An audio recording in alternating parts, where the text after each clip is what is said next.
"Get out of the car," the officer screamed, gun raised, as I was dragged out and accused of a felony hit and run. Across town, my own family was celebrating, convinced I'd take the fall for a crash my sister caused.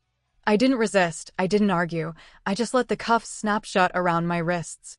They thought they had written my ending, every detail perfectly planned. But they all forgot one tiny thing, something that was about to turn everything against them. "Turn the engine off and drop the keys outside the window. Do it now." The voice did not just boom through the megaphone, it physically vibrated against the rearview mirror of my sedan. I did not need to look behind me to know how many of them there were, because the interior of my car was already completely flooded with a blinding, strobing mixture of crimson and sapphire light. It washed out the dashboard and cast long, jagged shadows across the leather steering wheel, making the familiar space feel like a foreign cage. "Show me your hands," the voice commanded again, "and keep them where I can see them." I slowly lifted my hands, pressing my palms flat against the cold glass of the windshield while my pulse remained remarkably steady. I did not feel the frantic, suffocating spike of adrenaline that usually accompanies a high-risk felony traffic stop. Instead, a profound, almost clinical sense of clarity washed over my mind. "With your left hand, open the door from the outside and step out slowly." I rolled down the window, and the freezing night air hit my face, carrying the sharp metallic scent of rain on hot asphalt and the heavy, rhythmic hum of 3 idling police cruisers. I reached for the exterior handle and pushed the heavy door open, the gravel crunching loudly under my boots as I stepped out onto the slick highway shoulder. Instantly, 3 high-intensity LED spotlights pinned me to the darkness, blinding me. I squinted through the glare, making out the silhouettes of 3 officers taking cover behind their open car doors, their service weapons drawn and leveled directly at my chest. The red dot of a laser sight danced erratically over the center of my coat, a tiny point of light that represented the end of a life. "Turn around, interlace your fingers behind your head, and walk backwards toward the sound of my voice." I followed the instructions with the frictionless precision of a ghost. I turned my back to the loaded guns, laced my fingers together, and took slow, measured steps backward. The lead officer did not wait for me to reach the cruiser. He closed the distance, grabbed my interlaced fingers with a violent, authoritative grip, and slammed my chest hard against the wet, freezing trunk of my own car. The heavy, ratcheting click of Smith & Wesson steel handcuffs biting into my wrists sounded incredibly loud over the crackle of the police radios. "You're under arrest for a felony hit and run resulting in severe bodily injury," the officer growled into my ear, his breath hot against my neck as he aggressively patted down my coat pockets for a weapon. "You have the right to remain silent. Anything you say can and will be used against you in a court of law." As he recited the Miranda warning, reciting the exact legal poetry of my destruction, I did not close my eyes. I stared at the rain streaking across the taillights of my car, and I thought about my younger sister, Harper. Harper was the golden child. For 26 years, she had been a reckless, destructive force of nature, and for 26 years, my parents, Richard and Diane, had been her dedicated cleanup crew. When Harper failed out of college, they blamed the professors. When Harper totaled her first car driving drunk at 19, my father hired the most ruthless defense attorney in the state to get the DUI expunged, paying the exorbitant fees by quietly draining the college fund my grandparents had left for me. I was the independent one, the quiet one, the one who moved 3 states away and built an ironclad career as a senior data analyst for a private logistics firm. I had permanently insulated myself from their toxic, enabling chaos, or so I thought until 3 days ago. My mother had orchestrated a family reconciliation dinner at a high-end restaurant downtown, claiming they missed me and that Harper had finally matured.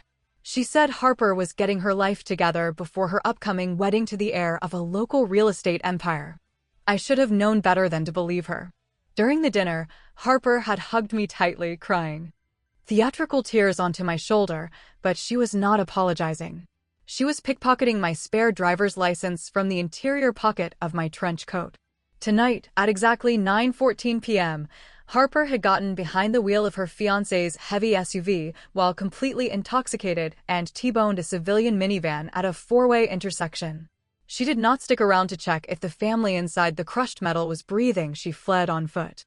But before she ran into the dark, she executed a masterpiece of familial betrayal. She tossed my stolen driver's license onto the driver's side floorboard. 10 minutes later, my mother called the precinct from an anonymous burner phone, reporting that she had seen a woman matching my exact description driving erratically near the crash site. They were not just covering up Harper's mistake this time, they were actively framing me. They were sacrificing my freedom, my spotless criminal record, and my career so that Harper's $1 million wedding would not be ruined by a 10-year prison sentence. Right now across town, the three of them were likely sitting in my parents' sprawling living room drinking Cabernet, shaking with relief, entirely certain that the police had just locked the cage around their perfect scapegoat. The officer finished his pat-down, grabbed me by the biceps, and spun me around to face him. He was young, his face tight with disgust, looking at me like I was a monster who had just left an innocent family bleeding out on the asphalt. "Do you understand the rights I have just read to you?" he demanded. He was waiting for me to panic. He was waiting for me to cry, to hyperventilate, or to scream that it was my sister and beg him to believe a wild story about a stolen ID and a setup. He was waiting for the chaotic, messy reaction of a guilty hit-and-run driver realizing their life was over. I did not do any of those things. The rain hit my face as the red and blue lights painted the wet pavement in violent, flashing colors. Standing there in the freezing cold, securely handcuffed at gunpoint and facing a 10-year mandatory minimum sentence, I smiled. It was not a crazy smile. It was the terrifying, quiet smile of a chess player who had just watched their opponent confidently walk their king right onto a landmine. My family had spent days meticulously crafting a flawless physical frame job, but they were deeply, incredibly ignorant about the exact nature of what a senior data analyst actually does for a living. The molded hard plastic back seat of the police cruiser was specifically engineered for maximum physical discomfort. With my hands tightly cuffed behind my back, every pothole and sharp turn on the 20-minute ride to the precinct sent a rigid, bruising shockwave up my spine. I did not shift or complain about the cuffs cutting off the circulation to my wrists. I stared out the wire mesh window, watching the blurred neon signs of the city bleed through the raindrops streaking across the glass. In a bizarre, almost terrifying way, my mind felt like a perfectly calibrated machine. The initial shock of the betrayal had entirely evaporated, replaced by a cold, surgical hyperfocus. My parents and Harper had orchestrated a physical frame job, relying on the blunt force mechanics of the criminal justice system to crush me before I could speak. They assumed the police would arrest me, lock me in a holding cell for the weekend, and by Monday morning, a public defender would be pressuring me to take a plea deal. They fundamentally misunderstood the battlefield. They thought this was a game of physical evidence, not realizing that in the modern world, physical evidence is nothing but a shadow cast by digital architecture, and I was the architect. The cruiser violently lurched to a halt inside the subterranean parking garage of the central precinct. The heavy door was yanked open, and the arresting officer hauled me out by the bicep. The transition from the freezing night air to the suffocating, heavily air-conditioned atmosphere of the precinct was jarring. The air smelled of stale coffee, industrial floor bleach, and the sharp metallic tang of adrenaline and sweat. I was marched through the chaotic bullpen where phones were ringing off the hook, keyboards were clattering, and uniformed officers were shouting over the din. None of them looked at me with curiosity. To them, I was not a complex human being with a story, I was a file number. I was the monster who had T-boned a family minivan, shattered a civilian's collarbone, and cowardly fled the scene into the dark. I could feel the hostility radiating from the desks as I was paraded past them. They did not put me in a general holding cell because the hit and run involved severe bodily injury, making it a high-priority felony. They walked me straight into the Violent Crimes Division and shoved me into Interrogation Room B. The room was a textbook example of psychological deprivation. It was a claustrophobic, windowless concrete box painted in a nauseating institutional shade of off-white. A single, violently bright fluorescent tube buzzed angrily overhead. In the center of the room was a bolted-down steel table with two heavily scuffed aluminum chairs. One entire wall was dominated by a massive, perfectly clean two-way mirror. The officer pushed me into the chair furthest from the door and unhooked my handcuffs, only to immediately recuff my right wrist to a heavy iron ring welded directly to the center of the steel table. "Sit tight," he muttered, not making eye contact. The heavy metal door slammed shut behind him, and the deadbolt engaged with a loud, final clack. Then the waiting game began. This is standard police procedure designed to let the isolation and the ticking clock erode the suspect's sanity. They leave you alone in the freezing room so your imagination can torture you with visions of a prison sentence, breaking your psychological defenses before the detective even walks through the door. But I did not panic. I did not cry, and I did not stare anxiously at the two-way mirror. I sat perfectly still, regulating my breathing and dropping my resting heart rate back to a baseline of 60 beats per minute. I mentally mapped out the exact network architecture of the local cellular towers, the GPS refresh rates of modern luxury SUVs, and the biometric syncing protocols of my personal devices. I was building the gallows for my family, line by line of code in my head. 45 minutes later, the deadbolt snapped open. A man in a cheap, rumpled gray suit walked in, carrying a thick manila folder and a styrofoam cup of black coffee. He had dark circles under his eyes and the exhausted, cynical posture of a man who had spent 20 years listening to guilty people lie to his face. He did not introduce himself. He pulled out the chair opposite me, the metal legs screeching harshly against the linoleum floor, and sat down. He tossed the manila folder onto the center of the table. "I am Detective Vance," he said, his voice a low, gravelly monotone. He took a slow sip of his coffee, his eyes fixed on me like a predator assessing a wounded animal. "You want to tell me why you are sitting in my precinct tonight, Maya?" "I imagine you are going to tell me, Detective," I replied, my voice completely level and stripped of any emotion or tremor. Vance's jaw tightened. He did not like the absolute lack of fear in my eyes. It broke the script he was used to. He flipped the manila folder open. At 9:14 p.m. tonight, a black luxury SUV blew through a red light at the intersection of 4th and Elm, Vance stated, leaning forward to invade my physical space. It T-boned a Honda Odyssey carrying a family of 4. The mother is currently in surgery with a punctured lung. The driver of the SUV did not even tap the brakes. They hit the gas, drove 2 blocks until the radiator blew, and then abandoned the vehicle, fleeing on foot into the residential alleys. He reached into the folder and pulled out a heavy plastic evidence bag, slapping it down onto the steel table right in front of me. Inside the bag was my state-issued driver's license. "The responding officers found this resting on the driver's side floorboard," Vance said, his voice dropping into a harsh, accusatory whisper. 10 minutes later, we received an anonymous 911 call from a concerned citizen who saw a woman matching your exact description sprinting away from the crash site. We ran the plates on the SUV, and it is registered to a local real estate firm. That is the exact same firm your sister's fiancé owns. Your family connection to the vehicle is undeniable." Vance leaned back in his chair, crossing his arms. He had laid out the trap, and now he was waiting for me to step into it. "We have your ID, we have an eyewitness, and we have the vehicle," Vance continued, shifting into a sympathetic cop routine. "I know how it happens, Maya. You had a few too many drinks, you made a mistake, and you panicked. If you confess right now and show remorse, the district attorney might drop the maximum sentence. If you lie to me and make me hunt down the street camera footage to prove it, I will personally make sure you serve the full 10 years for almost killing that family." He stopped talking, and the room went dead silent except for the angry buzzing of the fluorescent light above us. He expected me to demand a lawyer or to scream that my sister stole the ID. He expected a messy, chaotic defense that he could easily tear apart. I looked at the evidence bag containing my driver's license, then I slowly raised my eyes and locked onto Vance's gaze with a level of cold, clinical detachment that made him physically flinch. "That is a beautifully constructed narrative, Detective Vance," I said softly, the silence of the room amplifying every single syllable. "It is compelling and it is neat. But structurally, it is a catastrophic failure. You do not have a hit-and-run case sitting in front of you.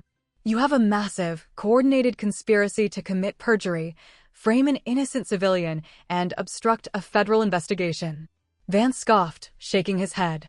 "Save the conspiracy theories for your public defender," he said.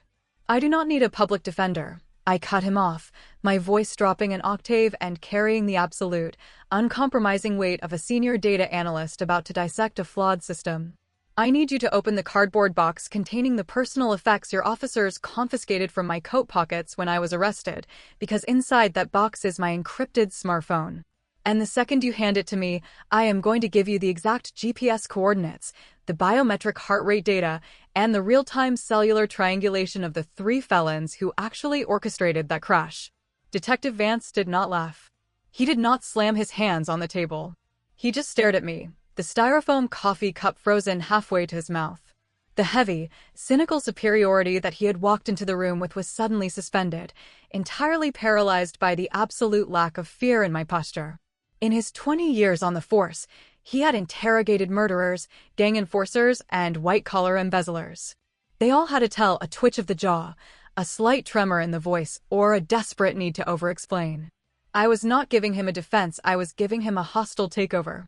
You think I am going to hand a felony suspect their unsearched, unwarranted personal device in the middle of a homicide-adjacent interrogation? Vance asked, his voice dropping into a dangerous, gravelly register. He set the coffee down.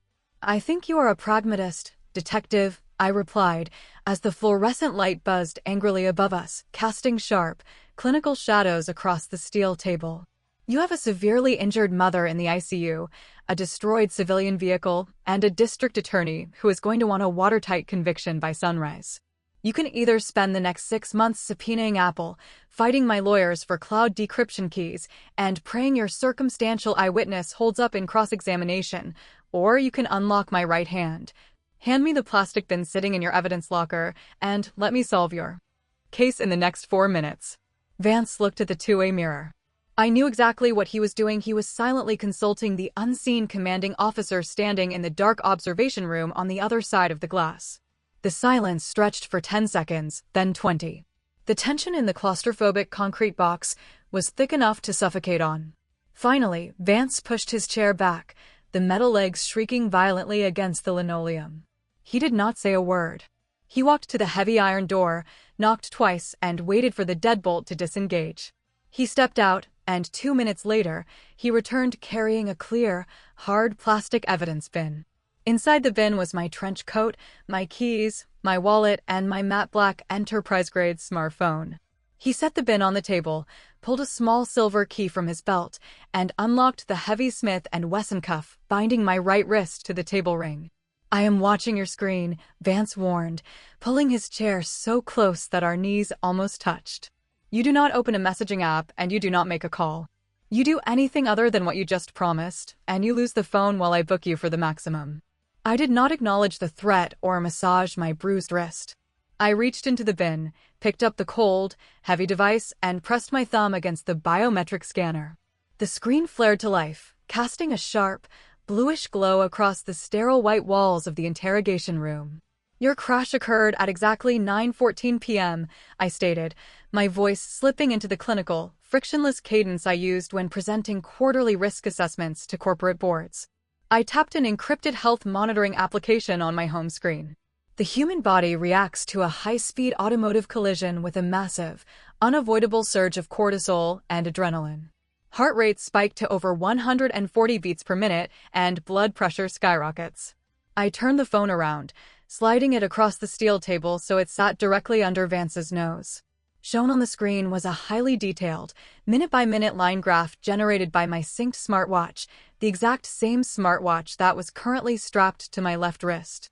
At 9:14 p.m. tonight, detective, my heart rate was a steady, resting 58 beats per minute, I said smoothly.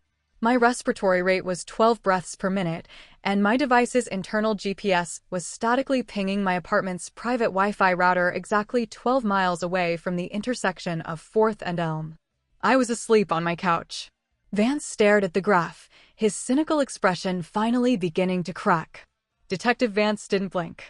As a veteran cop, he knew that smartwatch telemetry was increasingly the gold standard for the FBI to establish irrefutable alibis in high-stakes homicide cases. It wasn't just data anymore, it was biological perjury prevention.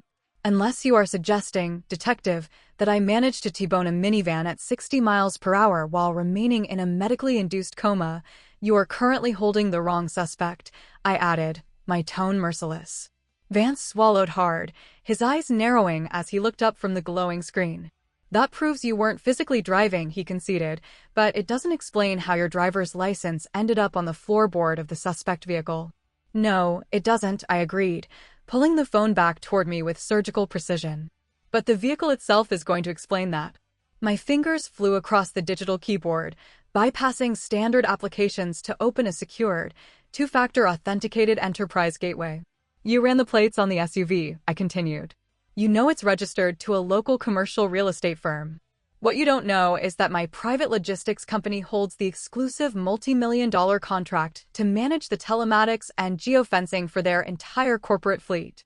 Vance's posture stiffened as the realization washed over him like ice water. I bypassed the security firewall, accessed the raw backend server, logs for the firm's fleet, and filtered the database by the specific VIN of the wrecked SUV. A wall of raw code flooded the screen. Modern luxury SUVs are rolling 3-ton data servers, I explained, translating the code into a clean, readable dashboard. At exactly 9:13 and 42 seconds, the vehicle's onboard computer registered a catastrophic hard-braking event. 2 seconds later, the frontal airbag deployment sensor triggered. But I didn't care about the collision telemetry, I cared about the primary cabin sensors. I tapped a line of code highlighted in yellow. To prevent airbags from killing children, these seats are equipped with highly calibrated weight sensors. At the moment of impact, the driver's seat registered exactly 115 pounds of kinetic mass. I am 5'9" and weigh 142 pounds. My younger sister Harper, who is engaged to the heir of the firm that owns that truck, is 5'2" and weighs exactly 115 pounds. Vance stopped moving, his grip tightening until his styrofoam cup crinkled. His career-making felony case was disintegrating, replaced by something much darker. She stole my ID 3 days ago, I said, delivering the final blow. She drove drunk, she crushed that family, and she planted my license to save her wedding. But planting the ID wasn't enough to guarantee I'd take the fall. They needed to force your hand and ensure you arrested me before I could establish an alibi. I took the phone back one last time. You mentioned an anonymous 911 call from a concerned citizen. Let's find out exactly where that citizen was sitting when they decided to ruin my life, shall we? Detective Vance didn't say a word. He didn't interrupt, and he didn't reach for his cold coffee. He simply stared at the illuminated screen of my smartphone, watching his entire neatly packaged hit-and-run investigation shatter into 1,000 irreconcilable pieces of data. In the span of 4 minutes, I had systematically dismantled the physical evidence. But dismantling the trap wasn't enough. I needed to incinerate the people who set it. I explained to Vance that for the last 5 years, my parents had refused to pay their own cellular bills. To avoid the constant arguments, I had migrated their numbers onto my corporate enterprise plan. I was the primary account holder, the billing administrator, and the legal owner of the devices they carried. I pulled up the real-time dashboard for my mother's line. At exactly 9:24 p.m., precisely 10 minutes after the airbags deployed, her phone had initiated a 47-second call to 911. It wasn't an anonymous concerned citizen, I said, my voice dropping into an icy whisper. It was my mother. But that wasn't the data that would destroy her. I opened the network geolocation tab. The collision occurred at 4th and Elm, but my mother's device pinged a tower in Oakbrook Estates, 12 miles away. She didn't see me running from the wreckage, detective.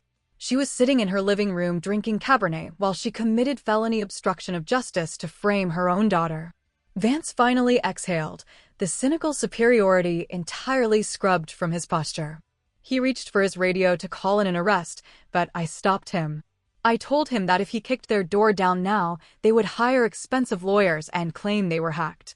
I offered him something better, a full, uncoerced confession caught on tape. I had installed their high-definition home security system, and they were too technologically illiterate to ever remove my master administrative privileges. We watched the live 4K feed together. My father, Richard, was pacing with a glass of scotch, telling a sobbing Harper that the police had the ID and the loop was closed.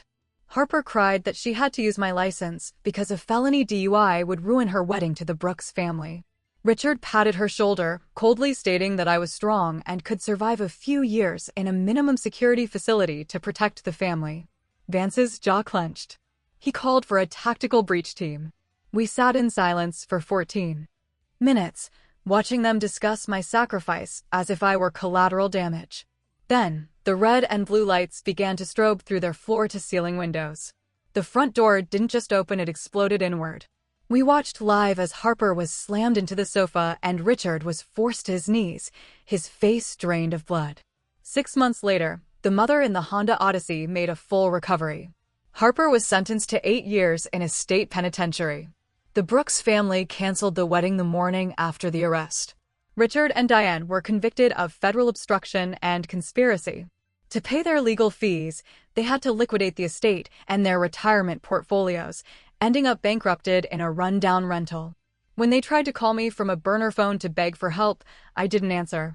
I simply located the phone's GPS and permanently blacklisted the device from every cellular network on the eastern seaboard. My firm promoted me to Director of Data Architecture, ensuring I would never have to look back. If your family betrayed you like this, would you have warned them? Or would you have watched the SWAT team kick their door down live on camera like I did?